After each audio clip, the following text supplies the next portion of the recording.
Okay, Tiana here with TianaGustafson.com and part 2 of the pumpkin quinoa chicken casserole. So what I have out now, what I did was in part 1, I grinded up the carrots and then the celery I cut up. I've now taken the parts of the chicken that I wanted, most of the white meat, and put it in here with the carrots and the celery and the quinoa. You'd seen it before it was full. I used a little over half, I think, of this, which is about 4 cups cooked, I think, maybe 5.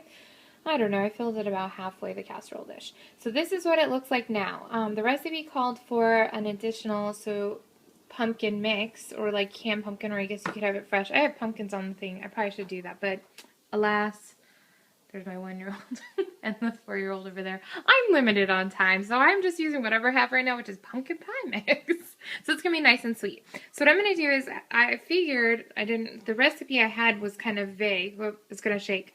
Everybody, you ready for shaking? Okay, I'm going to scoop it out instead. So, I apologize for the bad filming at this point. So I'm going to get a spoon. Look at this. Isn't this amazing? I'm going to get a spoon. You're going to see we're in a kind of messy drawer. Okay. So as I'm scooping it out, I figured that pumpkin pie stuff is better if it's spread out everywhere. This is a lot harder to do when you're filming it. Where's my camera crew? I mean, I don't have a camera crew. To be honest, I wouldn't pay for a camera crew. I'd pay for a house cleaner. Or someone to, well, my husband does the dishes, so I don't need to worry about that. But a house cleaner, that'd be nice. I have one come often sometimes. Do you outsource house cleaners? I think it's great. So what I'm pretty much going to do is I'm just going to stir all this together. And then I'm going to bake it. Awesome, I need to preheat. You can tell I'm like a total pro. See the finger there? That's awesome. I feel like I'm going to be on like what not to do with the cooking thing. I like to do it a little hotter. I'm going to say 375 for probably 20 minutes. I mean, everything's, well, the celery and the carrots aren't cooked, so maybe I should actually do it at a lower heat for longer. So I'll change that later, but we'll get it preheated, warmed up. And I'm going to mix this all up because, you know what, I like when... I've never made this recipe, so I don't know what I like. Oh my goodness, it just went everywhere.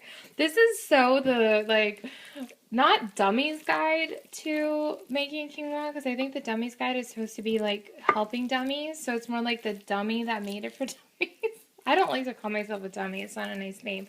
However, I'm, not paying attention here, and this stuff, squirts far. Look at that. Did I miss my socks?